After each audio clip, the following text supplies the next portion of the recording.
ठाणे ते बोरिवली भुयारी मार्गाच्या खोदाई दरम्यान निघणाऱ्या मातीच्या वाहतुकीवरून स्थानिक रहिवाशी आणि विकासकांमध्ये जुंपण्याची चिन्ह आहेत.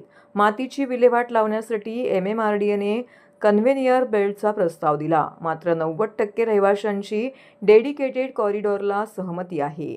या प्रकल्पाच्या मध्ये जी जागा आहे तेथून मातीचे डंपर पास होणार असल्याने वाहतुकीचाही प्रश्न उद्भवणार नाही, असा दावा पत्रकार परिषदेमध्ये रहिवाशांनी केलाय. तसेच महानगरपालिकेने नोटीस बजावूनही काही विकासक जुमानत नसल्याने त्यांच्या विरोधात प्रशासनाने कारवाई करावी, अन्यथा रस्त्यावर उतरण्याचा इशाराही या रहिवाशांनी दिलाय. मुंबई महानगर प्रदेश विकास प्राधिकरणामार्फत ठाणे ते बोरिवली या महत्त्वाकांक्षी भुयारी मार्ग प्रकल्पाची उभारणी ठाण्यातील मुल्लाबाग परिसरामध्ये सुरू आहे.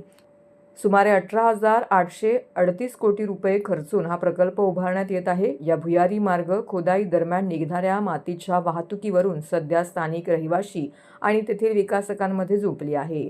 दररोज 350 डंपर माती वाहतूक करणार असल्याने परिसरात हवा प्रदूषणामध्ये वाढ होण्याची भीती व्यक्त करत त्यास रहिवाशांनी विरोध दर्शवला आहे.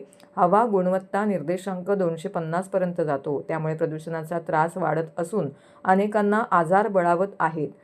वेरोटॉन, नीलकंठ ग्रीन, सत्यशंकर हे विकासकांना कन्व्हेनियर बेल्ट हवा आहे. मात्र डेडिकेटेड कॉरिडॉरला 90% रहिवाशांची सहमती आहे. सर्वप्रथम भुयारी मार्गाची टेल कंप्लीट करून टाकावी. तसेच डेडिकेटेड कॉरिडॉरमधील जी जागा आहे तेथून मातीचे डंपर पास होणार असल्याने वाहतुकीचा प्रश्नही उद्भवणार नसल्याचं रहिवाशांचं म्हणणं आहे.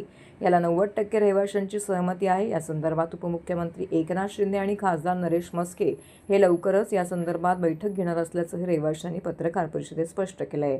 शिवसेना नगरसेवक सिद्धार्थ पांडे, राकेश मोदी, आशुतोष शिरोळकर, निवृत्त अभियंता भिडे, ठाणे मुजुमदार आणि शरद वासकर इत्यादी रहिवाशी येथे उपस्थित होते.